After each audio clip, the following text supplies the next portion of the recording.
President Alger announces his departure from JMU to become the president of American University. And JMU football goes pro as NFL teams come to check out the Dukes. Plus, strangers become bandmates in this annual competition. Live from the Allison B. Parker Studio in the School of Media Arts and Design at James Madison University, this is Breeze TV.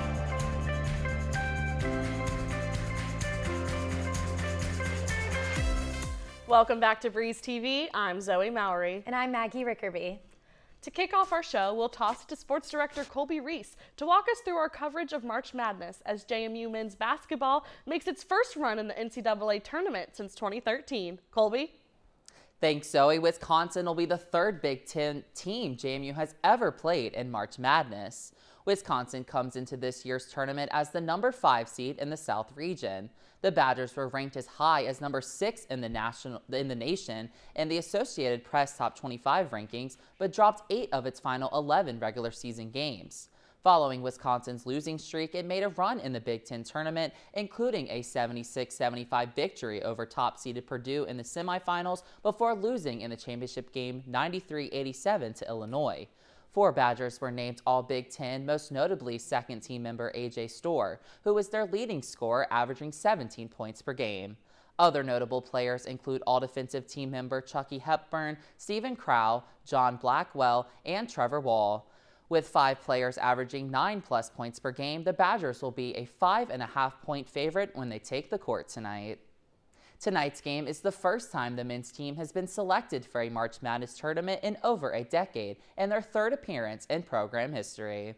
It's so hard to get here, but you got to appreciate this moment. After a historic regular season, the team is walking into Barkley with the mindset that anything is possible. It's not always the best team that gets there. And sometimes it's the team that got hot at the right time, team that got fortunate. With AP rankings and a Sun Belt championship, the team says remaining focused is key if they want to advance. We're not down here for vacation. We're here to win and win only. We're not trying to sit there even talk about 32.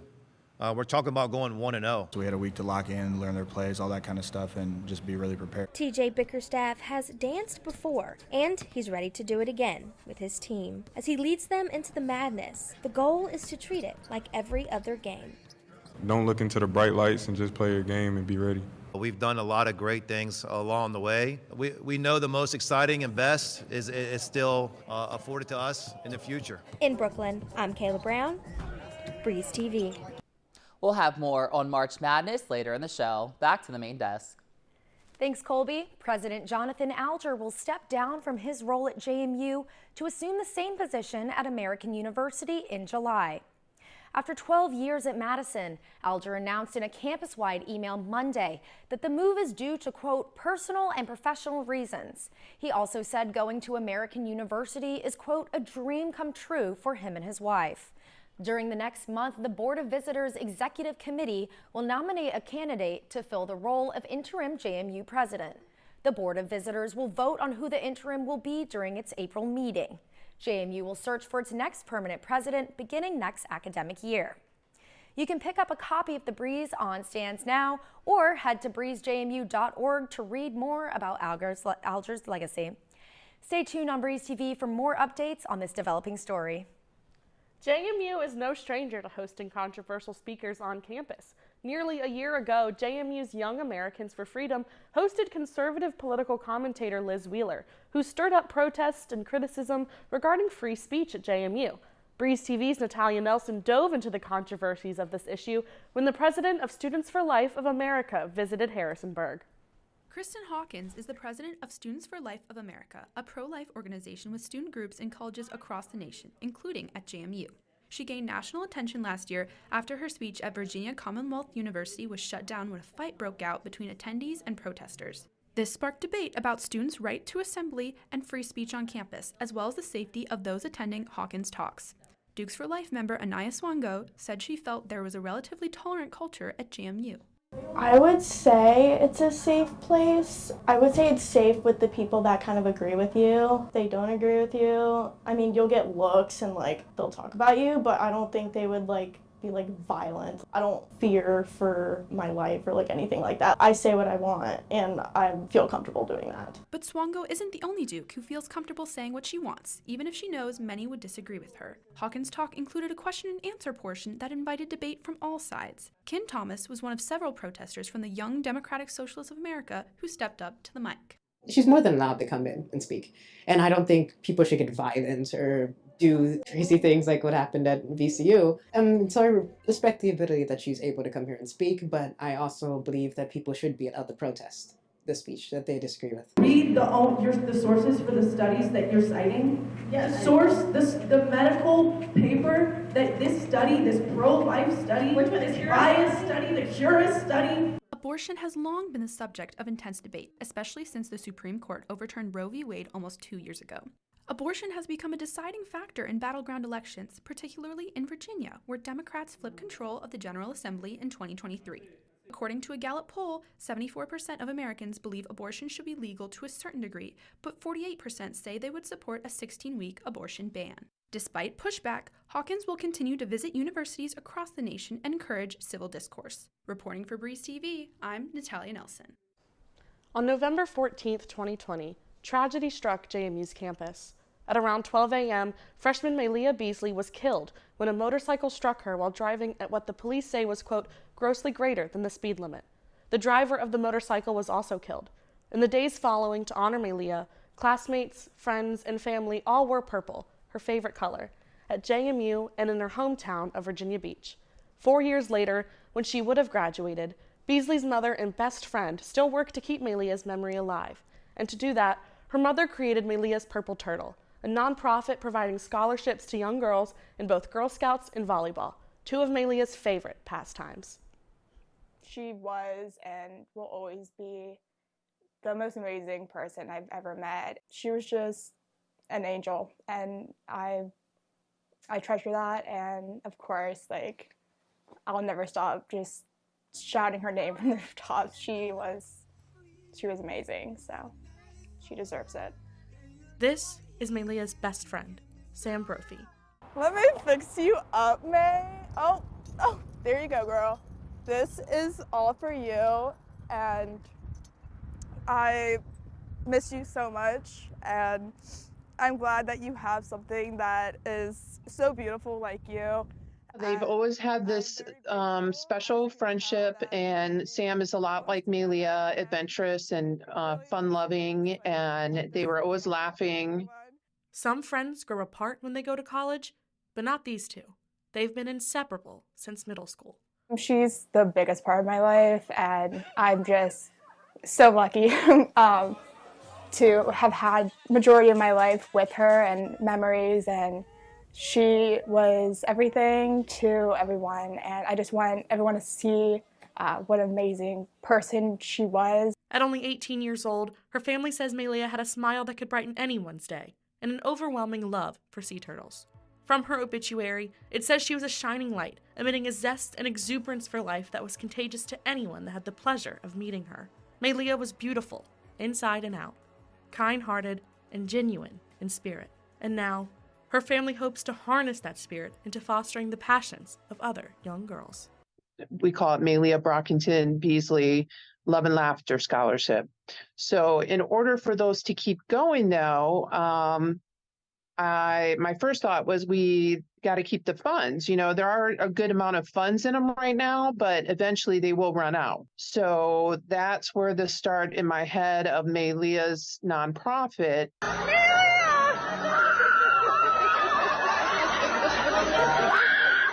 Oh, she was always funny. And she loved to sleep and eat. So I'd make dinner. I might take an hour or 2 hours, make a nice dinner, and she'd have it down in like 15 minutes. And then she's like, yeah, I'm going to sleep now. This is a gift she got me, and one of them says, it's why you're my bestie, and I think there's like 100 reasons. She says, you're my bestest friend ever in the whole wide world. I have the best time going to the mall, the movies, pretty much anywhere with you. It's really sweet. And it was my favorite. It's somehow I never get bored of your blank, and she crossed out the R in your, and it says, somehow I never get bored of you. And that is the sweetest thing she's ever said to me. To know her is to love her, and she loved everyone. Truly, like, my biggest honor in life is being her best friend, and she lit up a room. I've always said she was an angel on earth, and she truly was that in heaven. It's like a positive, you know, so it makes, without getting sad, I miss her so much, but it makes me feel so good that I can do this. And I just feel like she's looking down and she sees that I'm really trying to honor her, you know, as her mom. And I think it makes her sister Katrina feel good too, you know, like it's giving her something positive too, like, especially when she gets older, you know, she can continue this legacy. So good evening, guys. I don't think you're ready for this. We're in a mall. Oh. Look at this. If you'd like to donate or volunteer with Maylia's Purple Turtle, you can follow them on Facebook under the same name. We'd now like to take a moment to remember the life and legacy of Maylia Beasley.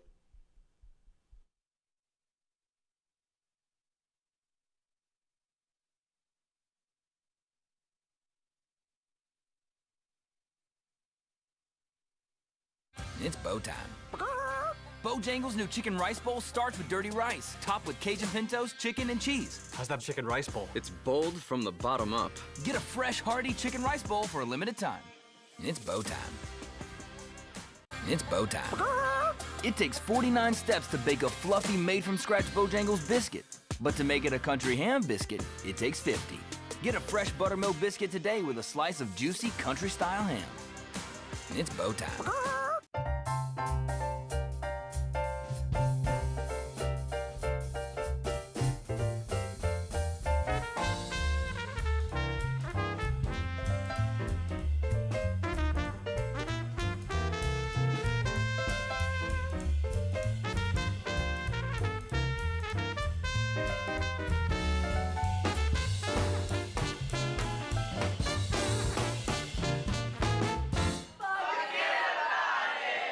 It's bow time.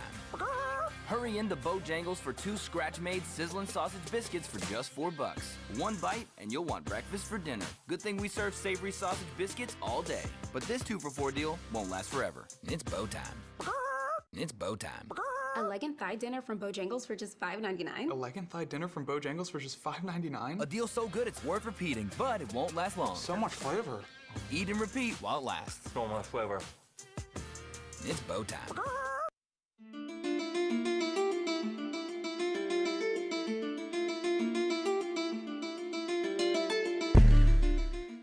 Welcome back to the Sports Desk, your source for all things JMU sports. I'm Colby Reese. The Duke's confidence going in tonight's March Madness matchup against Wisconsin is enhanced by the brotherhood they've formed throughout the regular season campaign. Executive producer Sam Game took a closer look at the relationships they've created this year.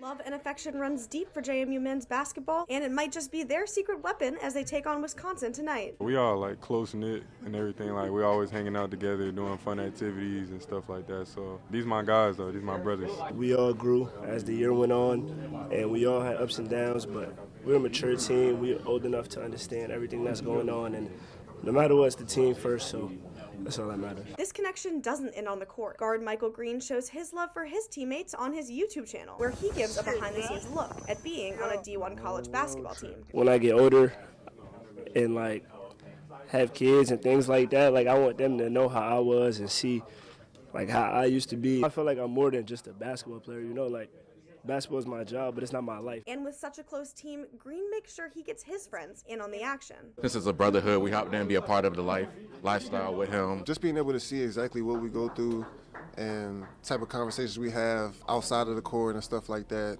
it just gives people an inside look, you know. Their camaraderie extends to support for each other, both on and off the court. If I have a question about anything, I had a question about getting a dog at the beginning of the year. Mike was there for me, and he's just helped me grow as a, not even as a player, but as a person. The Dukes have one common goal: take Wisconsin and move on to the next round. And if they win, it means more time on the court with the teammates they love. It's been great so far for us, but we're not done. We don't look to stop now. From the locker rooms of Barclays Stadium in Brooklyn, New York, I'm Sam Game.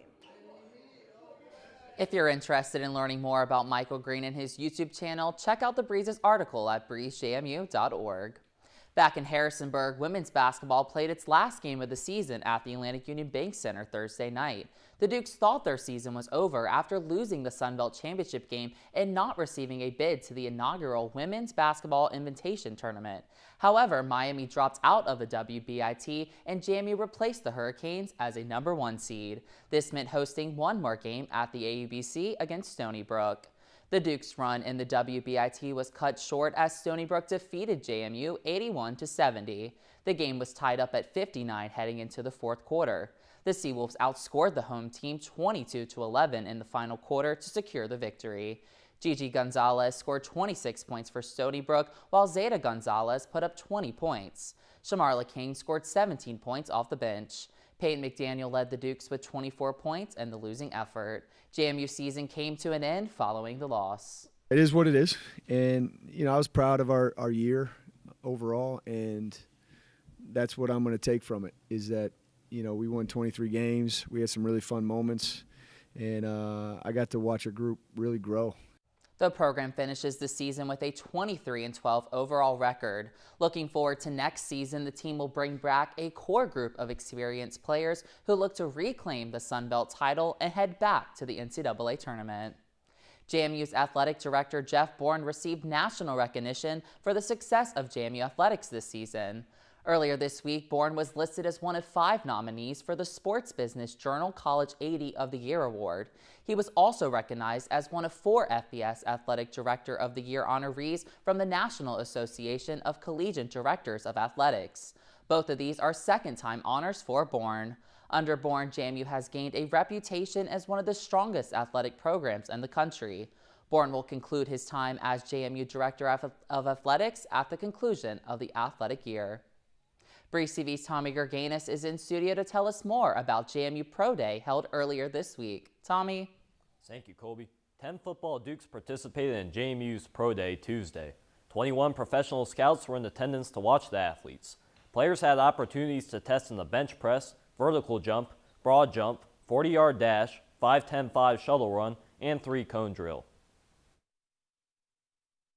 Reggie Brown, and Jamry Chroma. Each player took a different approach preparing for the event, but the main focus for all the athletes was to show intensity and attention to detail to the scouts. I've been putting my head down and working, being on top of everything and just, putting myself in the best position. After the football season came to an end in December, the players focused on specific skills with trainers that could give them an edge in the draft process. Something that we're really getting after was my shuttle. As a slot receiver, getting in and out of breaks, being quick laterally was a big focus, and that's something that I showed today in my shuttle drill and then just routes overall. Even with all the pressure of demonstrating their skills to the pro scouts, the Dukes wanted to maintain a healthy balance of excitement and confidence. This is just another day at the field. What my uncle told me is that this is something that we've always worked for. It's just like growing up playing in the backyard. So don't overthink and just go out there and do what you got to do. Each Duke will have the goal of being drafted to a professional league, signing as an undrafted free agent, or receiving an invite to a National Football League minicamp.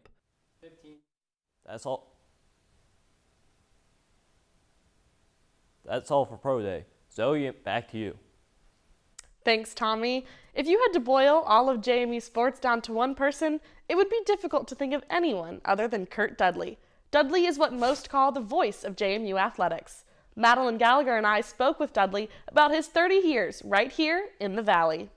Hello, everyone. I'm Kurt Dudley, joined with the head coach of the JMU Dukes. I'm Kurt Dudley, Director of Broadcast Services for the Dukes of JMU. I'm Kurt Dudley. Thank you for joining us this week. For head coach Mike Houston, I'm Kurt Dudley. Have a great football week, everyone. His impact and his legacy as JMU is immeasurable. The voice of JMU. I don't think I've ever seen the guy frown. JMU is incredibly lucky to have Kurt. No one, in my opinion, does it better than Kurt. Kurt Dudley cares about JMU probably more than anybody I've ever met. The voice that's told the story of countless JMU athletes over the years. JMU is in his soul. You know a good broadcast voice when you hear one. I'm Kurt Dudley here in the broadcast booth, and joining me here today is Kevin Warner, athletics. For over 3 decades, Kurt Dudley has called JMU's thrilling wins. Schroba puts it in the air. Bortel heads it in the goal. The Dukes are the winners. And agonizing defeats. Oh, let's see here. Is it a touchdown? It is. App State will win it. There's never been a reason for me to leave. I only applied to one other school, that was Stanford. I didn't get a sniff out of a job out there, which is fine. I'm probably an East Coast guy anyway. I don't know if I would have enjoyed it. He's never left, and he doesn't plan on leaving anytime soon. People will work their entire lives so that they can enjoy a hobby. Well, my hobby pays me, so I just keep right on going. There's really no need for me to, as long as I have the energy, and being around the young student athletes just makes me, I don't feel like I'm as old as I probably look or am. Thank you for joining us all weekend long. Hope you enjoyed the coverage here on the Varsity Network app. For us all, I'm Kurt Dudley saying so long from Eagle Field at Veterans Memorial Park, where the Dukes complete a 3-game... For the whole story on Kurt Dudley, you can visit the Breeze's website this weekend. Well, we're approaching the end of the show. How students can shop locally right here on campus. And high winds and wildfires affect the valley. Plus, Emily McKay has your weekend weather. Stay with us. It's bow time. Bojangles' new chicken rice bowl starts with dirty rice, topped with Cajun pintos, chicken, and cheese. How's that chicken rice bowl? It's bold from the bottom up. Get a fresh, hearty chicken rice bowl for a limited time. It's bow time. It's bow time. It takes 49 steps to bake a fluffy, made-from-scratch Bojangles biscuit. But to make it a country ham biscuit, it takes 50. Get a fresh buttermilk biscuit today with a slice of juicy country-style ham. It's bow time.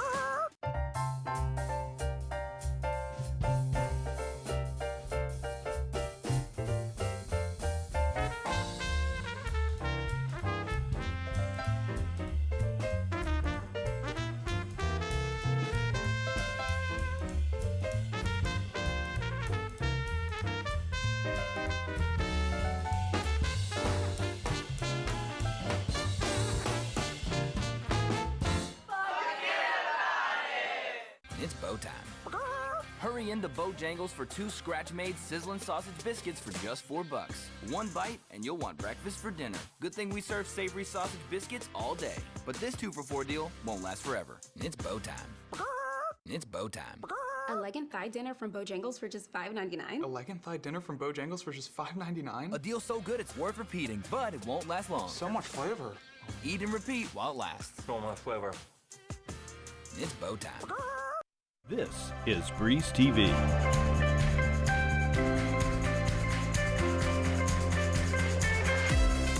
Through a trained eye, this photographer shares hidden gems in small towns. Alongside Jacob Morris, I learned how this retired professor captures history in a unique way. Get one picture here. And there I go. I got to change one more thing here. I'm going to change the white balance. Da, da, da, da. I like to just walk across whole towns, because if you go by what the tourist books say, etc., you're not going to find the real treasures. Auto white balance, active D-lighting. I started when I was about 10 years old. I remember I was in 4th grade, and my dad always liked photography. Richard Finkelstein's passion for capturing the moment has only grown as he's gotten older. After retiring from 23 years as a theater professor at JMU, he has more time to explore his local area. He has an eye, a trained eye of a designer.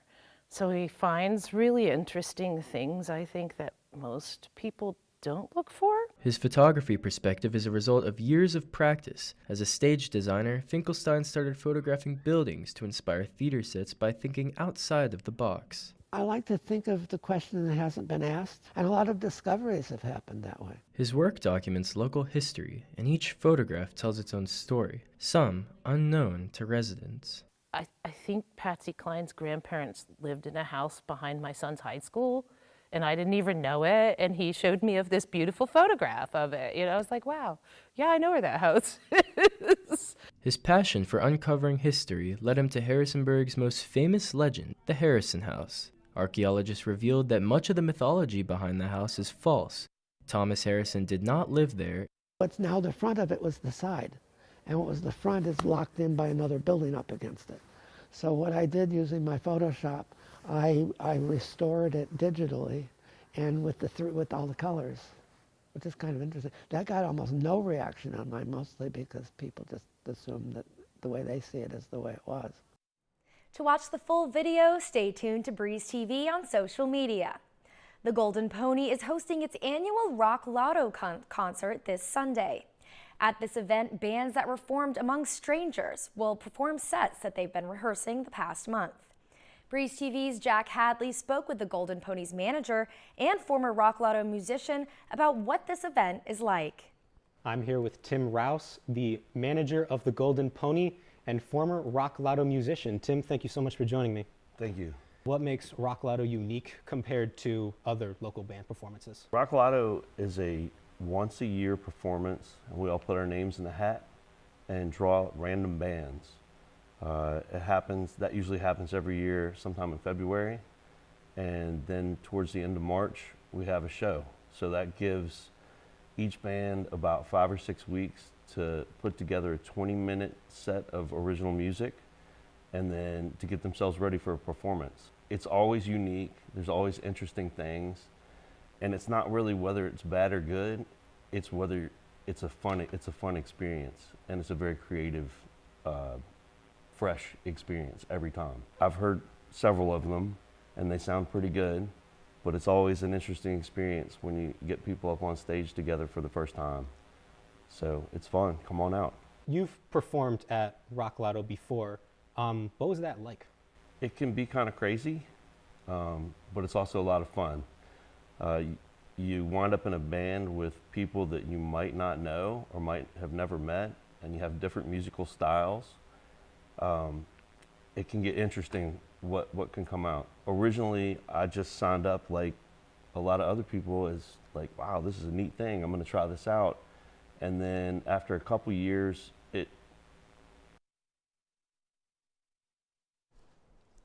The farmers market is springing back up as the weather gets warmer. Located outside of the Union, the market vendors have partnered with JMU Dining Services to make payment easier for students. Punch cards are provided outside of the market so students can add purchases to their dining plans. Businesses offer a wide variety of products so students can shop locally without ever needing to step foot off campus. I just love being up here. I'm a local, so I've been coming to campus for a long time, but to have a business and interacting with the students is super cool. Yeah, and it's spring. Students can stop by the Union on Wednesdays from 9 to 4 to check out the clothes, gifts, and fresh produce sold at the farmers market. Smoke hovered above the valley due to an outbreak of wildfires. On Wednesday, the fire spread across the Shenandoah Valley, causing intense and rapid smoke. According to the Shenandoah National Park Service, the fire was fueled by wind and dry conditions. Its website mentions this incident is ongoing and information will be updated as conditions change. Strolling through the village this week, you may have noticed some commotion as maintenance cleans up the remaining debris from a tree collapsing onto a portion of Whitehall. On Wednesday, Harrisonburg experienced wind gusts of up to 40 miles per hour, leading to a series of downed tree limbs throughout campus. During the gusts, a tree struck the common area of the dorm, which led to the roof damage. Thankfully, there were no reports of any student injuries. While the first day of spring has officially passed, the weather doesn't seem to agree. Contributor Emily McKay has this weekend's weather. Emily? Thank you, Maggie. That's right. The weather still seems to be chilly, and this weekend isn't much different.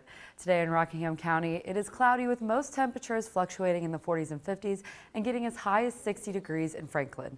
Saturday, there is a chance of rain and thunderstorms in some areas, and temperatures rise slightly across Rockingham County, temperatures staying in the highest in Franklin and the lowest in Luray. And finally, Sunday, the sun comes back out as we see temperatures drop again slightly to the 40s and 50s. Winds can still be high at times this weekend, so be safe whenever you plan to go outside. That's all I have for weekend weather. Back to you all at the desk.